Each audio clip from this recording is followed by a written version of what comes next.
penúltimo capítulo en realidad de la materia. Y nos vamos a referir precisamente a estudiar este tipo de bombas que en su momento son indispensables porque son los únicos que pueden trasladar, transportar fluidos de alta viscosidad, lodos y suspensiones, etcétera, ¿verdad? Particularmente en el campo del petróleo. Es muy útil. Además, sin embargo, su característica es que produce altas presiones. Comparada con las bombas centrífugas, cierto, menores caudales. Entonces, además, estas bombitas tienen una característica especial, son autocebantes. Hemos hablado en la anterior clase respecto al problema del cebado, que se presenta particularmente en bombas dinámicas, ¿verdad? En estas bombas no, porque estas bombas tienen una capacidad de succión hasta de 8 metros más o menos en promedio. Sin embargo, tiene un problema. Estas bombas pueden producir caudales pulsantes. Bueno, en cuanto a sus características, hasta 4.500 psi de presión. Ya es una presión muy grande. El rotor que tiene o el sistema móvil interno puede girar a 4.000 revoluciones por minuto y desarrollando caudales que lleguen hasta 100 galones por minuto. Estas bombas, en forma general, se clasifican en bombas rotatorias, como el dibujo que están viendo en este momento, las de engranes, ¿verdad? Acá están, engranes, las del lóbulo, después las de paletas deslizantes, bombas de rodete y las peristálticas. Hay todavía algunas otras como el de cavidad progresiva, que es más o menos una bomba de tornillo, que seguramente lo van a ver en bibliografía. De estas bombas que estamos viendo, la peristáltica es la más sencillita. Acá tiene internamente un rotor que atrapa en realidad al fluido que está circulando por una tubería plástica. Entonces, una vez que atrapa el fluido, en su giro traslada desde la entrada hasta la salida. Este tipo de bomba es muy utilizado con muy pequeños caudales en laboratorio, en la parte investigativa, en farmacia, etc. Entonces, es muy sencillo porque el tubito puede ser de neopreno o de silicona. Sin embargo, las demás bombas no son tan sencillas, ¿verdad? Las de lóbulos sincronizados, por ejemplo, mecánicamente tienen que ser perfectos. Las de engranes también tienen que conectarse adecuadamente. Las de tornillos, las de paletas deslizantes, por ejemplo, es muy especial. Las de paletas deslizantes tienen un centro, es una bomba excéntrica, cuyas paletas en la posición superior salen de su orificio y cuando están en la parte inferior penetran en el mismo. Y en este momento pueden atraparse, supone, la cantidad de fluido en estos volúmenes que están viendo en el dibujo. Después aparecen las bombas reciprocantes. Como su nombre dice, o señala, son bombas que tienen un movimiento reciprocante. Atrapa y descarga el fluido. Estas bombas pueden ser de pistón, característicamente son las que más existen. Las de diafragma, que sirven más que todo para trasladar o transportar fluidos, digamos, corrosivos, y las de émbolo. En el caso de las bombas de pistón, que son las características, acá tenemos un pistón, ¿verdad? Y como ven ustedes, este pistón se puede mover de izquierda a derecha. En este momento, cuando, por ejemplo, esté yendo hacia el lado izquierdo, va a abrir esta pequeña válvula de succión, llenando esta cámara de fluido. Y cuando se invierte el movimiento de izquierda a derecha, la válvula que estaba abierta se cierra, pero sin embargo se abre la parte superior de descarga. Entonces, esta tiene un comportamiento totalmente pulsante. Es una carga, descarga continuamente, ¿verdad? Y de acuerdo a la velocidad del pistón, por supuesto que el caudal también va a tener variaciones en el tiempo. A estas bombas se las denomina simplex. Acá a la derecha vemos otro dibujo en el que podemos ver más bien una bomba dúplex. En los dos movimientos va a lograr llenar la primera cámara y después descargar también por la segunda cámara. ¿De acuerdo? Entonces, como ven, acá tiene 4 válvulas que van a accionarse por el movimiento que tiene el pistón. Bien, entonces acá vemos un dibujo también donde se puede ver el comportamiento de las bombas simplex. Acá está la descarga, llegando a un caudal máximo, se descarga el caudal en su movimiento. Luego hay una etapa de entrada en el tiempo donde no hay caudal. Vuelve a repetirse el movimiento en una revolución de la bomba. En cambio, las bombas dúplex ya tienen este tipo de movimiento donde se puede más o menos eliminar la entrada, ¿verdad? Son este tipo de variación, descarga-entrada, entrada-descarga, tanto en el lado 1 como en el lado 2. Entonces, sigue siendo, sin embargo, en una revolución un caudal pulsante. Respecto al caudal que desarrollan estas bombas, fundamentalmente dependen de la velocidad de giro. Entonces, la ecuación que se puede aplicar para el cálculo del caudal precisamente obedece a eso, ¿no? La velocidad de giro en RPMs respecto al volumen atrapado y el número de rotaciones que pueda tener la bomba. Así, por ejemplo, si tenemos una bomba de lóbulos, cuyo dibujo está acá, esta va a desplazar 0.5 centímetros cúbicos que va a entrar acá, el volumen atrapado, de un aceite de motor. Se supone en cada lóbulo son 2, y nos piden calcular el caudal si la velocidad de rotación es de 800 revoluciones por minuto. Sabemos que la mitad de la rotación, desde 180 grados, las revoluciones son la mitad también, 0.5 revoluciones.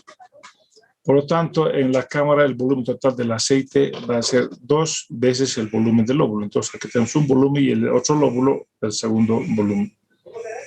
Así que si reemplazamos esto en la ecuación que estamos mostrando, vamos a tener 1.600 centímetros cúbicos por cada minuto. Respecto al comportamiento de las bombas, también tienen curvas características que, es decir, en clase pasada, muestran el comportamiento de la bomba respecto a la carga y al caudal que desarrolla.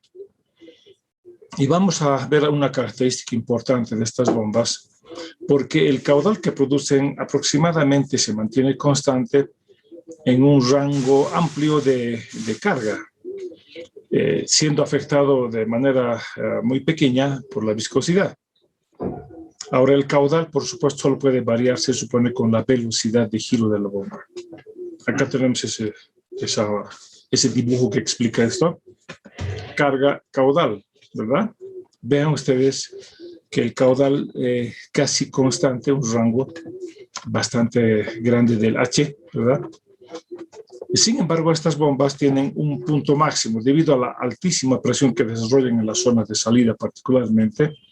Se aconseja no superar un cierto valor de carga porque a partir de ese se produciría un fenómeno de sobrecalentamiento por alta presión. ¿Ya? Entonces, vemos acá en la gráfica que hay que determinar esta H máxima para trabajar por debajo, el trabajo recomendado, ¿no? Que casi siempre no se requiere de presiones tan elevadas. Bien, respecto al escalamiento de bombas, también se pueden utilizar las leyes de semejanza características, que las podemos mostrar acá a través de los números pi, números adimensionales para el caudal, para la carga, para la potencia y también para el rendimiento. Luego se podrá aplicar la relación que conocemos, el número pi del modelo igual al número pi del prototipo.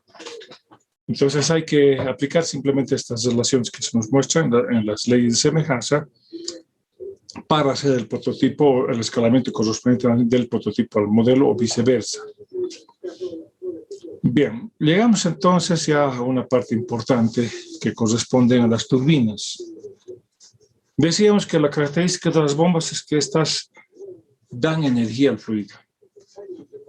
En cambio, las turbinas, el comportamiento es diferente, más bien absorben, extraen la energía del fluido. Sin embargo, este aprovechamiento de energía hidráulica es para convertir primeramente en energía mecánica en el giro de un rotor y luego a través del eje que tiene el rotor se introduce el mismo a un generador donde se convierte en energía eléctrica. Es gracias a este tipo de equipos que nosotros contamos con la energía eléctrica que estamos utilizando en este instante en todo momento, ¿verdad? En los computadores, iluminación, etc. Esta generación de energía eléctrica se realiza en dos tipos de centrales hidroeléctricas. las centrales de embalse y las centrales de pasada.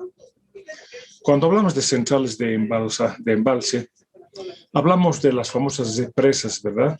Y que acumulan saltos de agua bastante importantes, algunas por arriba de 100 metros, por si acaso. Bueno, entonces se tiene en este tipo de acumulación que especialmente en época de lluvias se puede llegar al máximo. Vamos a ver que, o en la misma noche, ¿verdad? Para poder utilizar de día. Tenemos acá en la entrada una rejilla para evitar que entren, digamos, sólidos bastante grandes a la tubería de conducción que va a bajar desde la parte superior, desarrollando una alta energía cinética hasta llegar a la casa de máquinas. Dentro de la casa de máquinas, es una forma de llamar así, se encuentran pues, precisamente las turbinas, ¿verdad?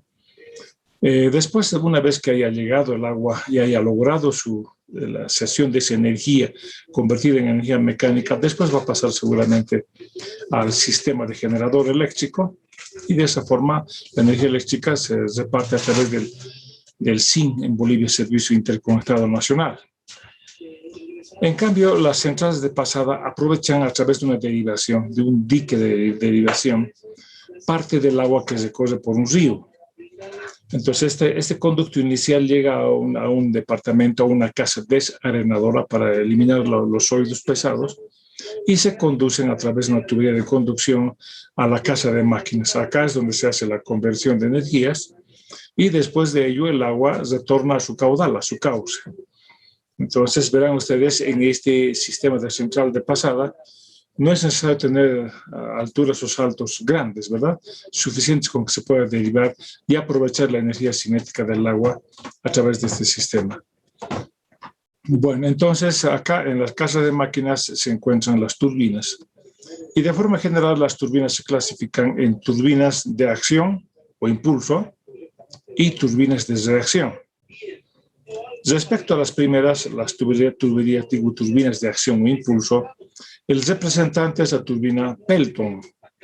Acá tenemos un dibujo aproximado donde podemos ver una especie de cilindro dotado de cucharas, ¿verdad? Es una rueda, no es un cilindro, ¿verdad? Y tiene cucharas de esta forma, distribuidas en todo su contorno.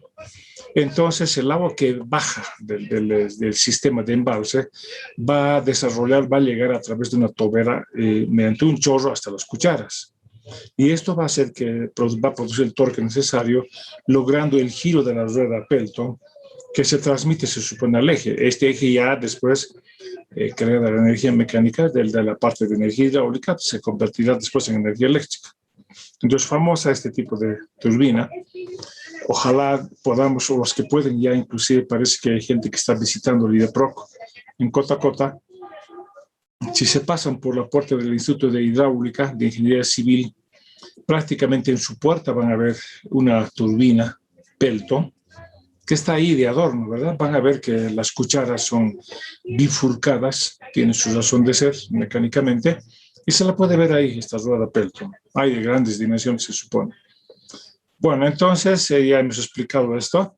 Lo importante es que el chorro de agua a alta velocidad sale hacia la presión atmosférica. Esa es una característica, ¿verdad? Si vemos acá, si bien hay alta velocidad de chorro por la tobera, pero está abierto a la atmósfera. Entonces, este chorro va a chocar contra las cucharas, esto causa su giro, y vamos a poder convertir la energía de presión en energía cinética. La potencia, bueno, ya sabemos bien, se calcula a través de esta relación, que a diferencia de las bombas, se multiplica el rendimiento a la misma. Entonces, peso específico, caudal, la altura neta multiplicado por el rendimiento, donde la altura neta es la altura del salto menos la pérdida de energía que se produce en el conducto que va desde el embalse hasta la casa de máquinas. Por supuesto que eso se puede calcular, la conocemos bien, el HL, ¿verdad? Sumatoria de todas las pérdidas. Si en esta ecuación nosotros, como dijimos que prácticamente la carga se convierte en energía cinética, podemos cambiar entonces la altura neta en energía cinética y sabemos que el caudal además va a ser igual a la velocidad que sale de la tobera por su área de flujo Y si tomamos en cuenta un rendimiento de 1 o del 100%, vamos a tener acá la potencia máxima. Y esta relación ya nos sirve para ese propósito, donde la potencia se puede calcular conociendo la velocidad de la tobera elevado al cubo sobre 2G, ¿verdad? Y el área 2, por supuesto, es el área de la tobera que estamos viendo acá, esta partecita. No hay que confundirse. Una cosa es el área de la tubería, el conducto, y otra cosa es el área de salida de la tobera. Ese es el área 2. Bien, en cuanto al rendimiento, es al revés, otra vuelta de las bombas. Es la relación de la potencia de eje, el torque por la velocidad de giro, respecto a la potencia de entrada que hemos definido.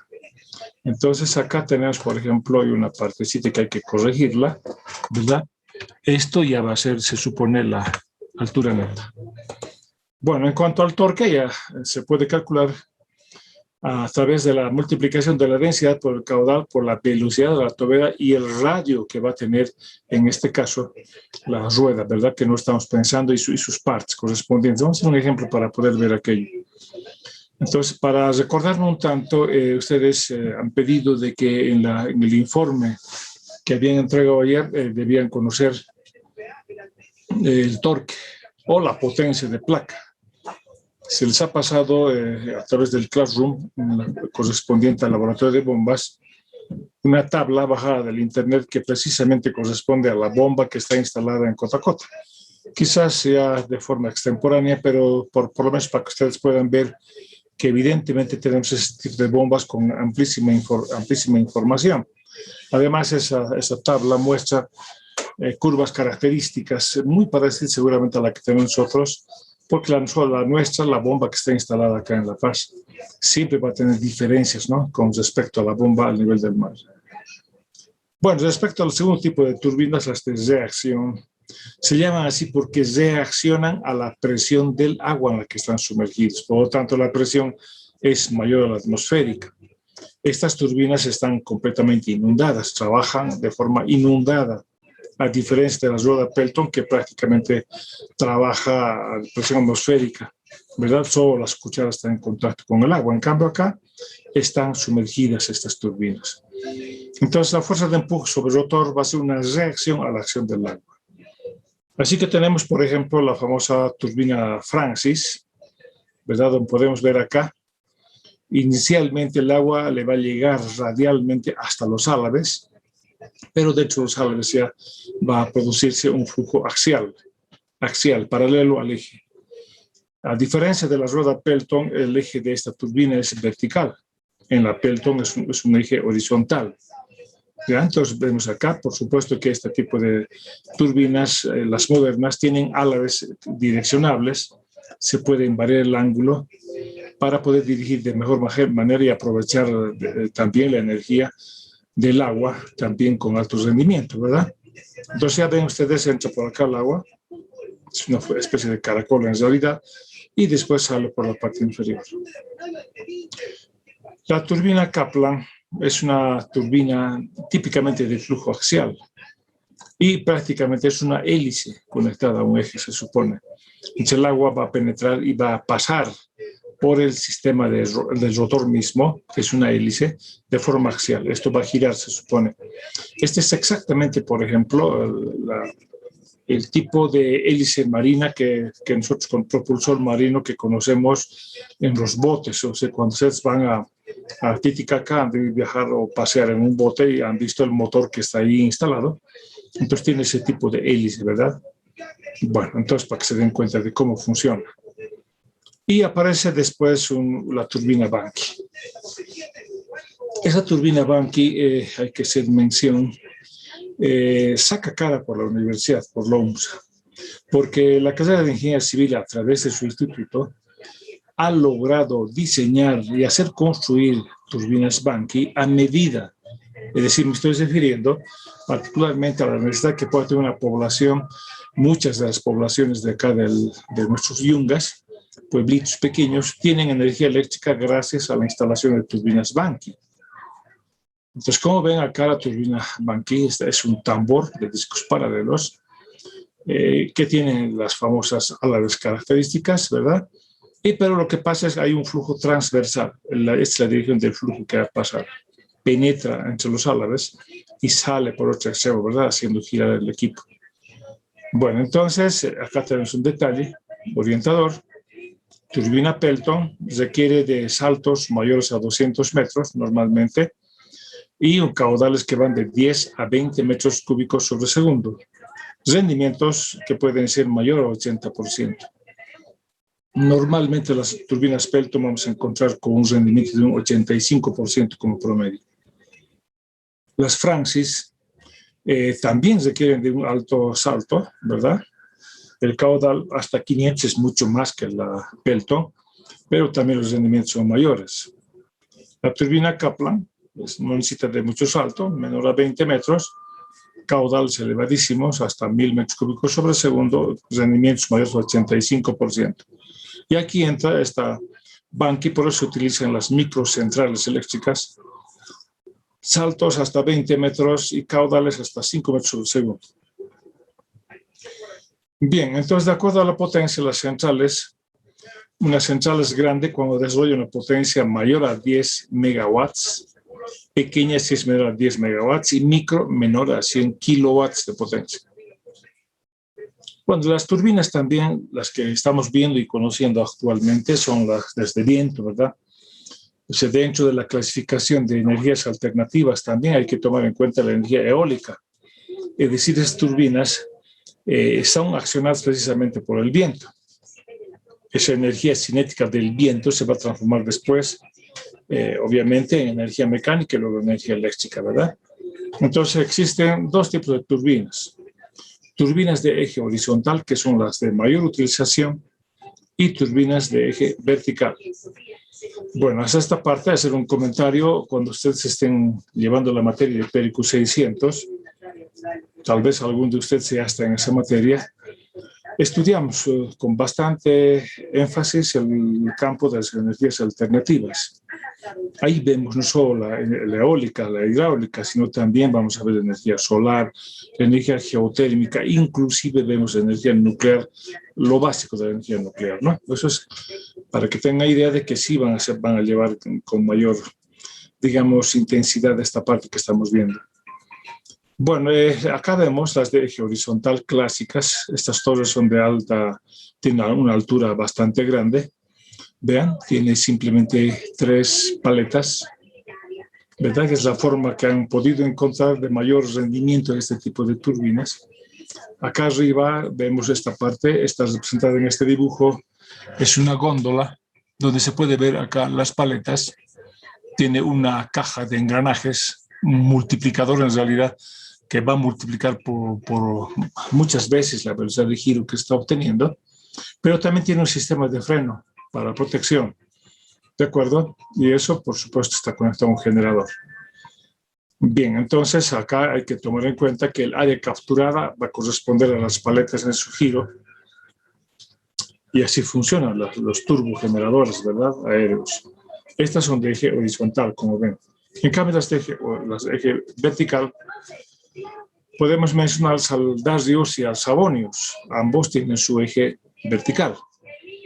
Si bien la turbina de Darius tiene mayor rendimiento, pero difícilmente arranca solo por digamos, el ancho de sus paletas instaladas de esta forma.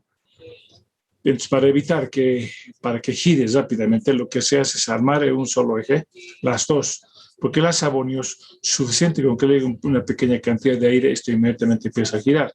Y eso va a arrastrar también al Darius, ¿verdad? Entonces, se instalan las dos en un solo eje, normalmente. Por supuesto que pueden decir, la velocidad del viento es alta, pueden armarse de manera separada simplemente. Bueno, esta, por ejemplo, tiene esta posición, digamos, fija, y por eso tiene esta distribución de esta forma, ¿verdad?, en cuanto a las paletas. En cambio, en este caso, la de turbina, la de eje horizontal, tiene sistemas que dirigen la máquina hacia el viento. Esto no es fijo este aparato, la góndola, sino va girando buscando el viento a través de distintos equipos que tienen para ese propósito. Bueno, la potencia en estas máquinas es función directa de la velocidad del aire al cubo. Acá tenemos la densidad del aire que está cubriendo las paletas en su giro, y de esa forma se va a calcular la potencia. Acá tenemos una curva de potencia, precisamente que relaciona la potencia, en este caso kilowatts, respecto a la velocidad del viento en metros sobre segundo. Entonces, estas máquinas tienen este tipo de curvas de potencia que proveen los fabricantes, y vemos nosotros acá que este equipo arranca a los 3 metros sobre segundo, por eso se llama velocidad de arranque. Conforme se va incrementando la velocidad del viento, por supuesto que la potencia va creciendo hasta un máximo. Pero a partir de cuando ya se está aproximando a 20 metros sobre segundo, ya empieza el sistema de frenado, ¿verdad? Empieza a disminuir, si quieren ustedes, la potencia, hasta que prácticamente cuando en este caso llega a 20 metros sobre segundo, se corta inmediatamente porque el sistema automático de la turbina hace que el ángulo de las paletas, digamos, estén paralelos a la dirección del viento y de esa forma deje de girar. Esto se hace porque a mayores velocidades no se puede evitar la vibración que puedan producir estos equipos de gran dimensión, con el peligro de que puedan sufrir el daño físico correspondiente. Entonces, esta es la curva de potencia que hay que conocerla. Bueno, vamos a ver un ejemplo acá. Es una turbina Pelton que tiene 85% de rendimiento, ¿verdad? Y nos pide, además tiene los datos, ¿no? Que el salto tiene 650 metros, el diámetro del conducto es 1 metro, el diámetro que sale acá de la toberita, el extremo 2, es de 16 centímetros, y el diámetro del Pelton es de 3 metros. La longitud del conducto es 10 kilómetros, tiene un factor de 0.016. ¿Ya? La velocidad de giro es a 160 RPM. Y sabemos que la velocidad de la cuchara va a ser igual a la mitad de la velocidad de la tobera, de V2. Entonces, con eso nos piden calcular la potencia desarrollada en kilowatts, la velocidad angular de la rueda Pelton en RPM y el torque que se produce en el eje de la turbina.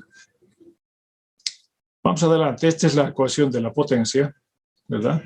Que la hemos visto perfectamente. Entonces, vamos a ver, realizamos un balance entre el punto 1 y el punto 2 de la superficie del embalse y la salida de la tobera. Aquí se eliminan las presiones porque se toma en cuenta la presión atmosférica que de esta relación, y hay que calcular el HL. Entonces, para eso sabemos que necesitamos la velocidad del conducto, que va a ser igual a través de la ecuación de continuidad a esta ecuación, ¿verdad? V2 de la tobera por esta corrección que se hace por diámetros. Entonces, reemplazando los datos, sabemos que el diámetro del conducto es de 0,16 metros, ¿verdad? De la tobera más bien, y del conducto es 1 metro, y tenemos por lo tanto la velocidad expresada con este número. Sabemos que la pérdida de energía, sin tomar en cuenta, digamos así, valores de accesorios, sino tuberías simplemente, van a estar también en función de la velocidad del conducto al cuadrado, ecuación 3. Reemplazamos la ecuación 2 en 3. Acá tenemos entonces una forma de expresión de la pérdida de energía en función de V2. Y reemplazamos ahora en la ecuación número 1 que hemos dejado acá, en esta ecuación. Y de ahí podemos despejar la velocidad. Esa velocidad de la tobera es de 112.34 metros por segundo. Bueno, para encontrar la potencia reemplazamos valores y encontramos el valor de la potencia en kilowatts o en HPs. Respecto a la velocidad angular, vean, es la mitad de la velocidad de la tobera, la velocidad de la cuchara, y vamos a tener ese valor. Como ya conocemos el valor de la velocidad de tobera, tenemos la velocidad de la cuchara. Velocidad se supone que la vamos a relacionar con la velocidad de giro. Acá está, esta es la forma de relación. Entonces despejamos a la velocidad de giro y tenemos 37,447 radianes sobre segundo. Este valor la podemos transformar en RPM a través de las relaciones que conocemos. Una revolución 2 pi radianes, 1 minuto 60 segundos. Ya tenemos entonces revoluciones por minuto 357. Como ya tenemos por un lado la potencia y la velocidad de giro, entonces el torque va a ser la relación de ambos, y entonces el resultado va a ser de 323.52 kilonewtons por metro. ¿Ya? Entonces, de esa forma hemos visto ambas cosas para finalizar ya nuestro capítulo. de lo que son las bombas de desplazamiento positivo y alguna forma leve inclusive de estudiar el campo de las turbinas. Las turbinas como tal, sin embargo, tienen muchas otras ecuaciones también, pero esa más o menos se ocupan los que diseñan turbinas. Nuestro propósito no es eso, ¿verdad? Simplemente aprovechar, calcular la potencia y demás de turbinas ya construidas. Bien, entonces les dejo ahora para que hagan su pregunta correspondiente. Si desean, se les explica algo de lo que hemos visto. Así que adelante, jóvenes. Ya estaríamos entrando a partir de la siguiente clase en el último capítulo, que va a ser el correspondiente al sistema de mezclado, ¿verdad? Y su diseño correspondiente. ¿Hay alguna pregunta?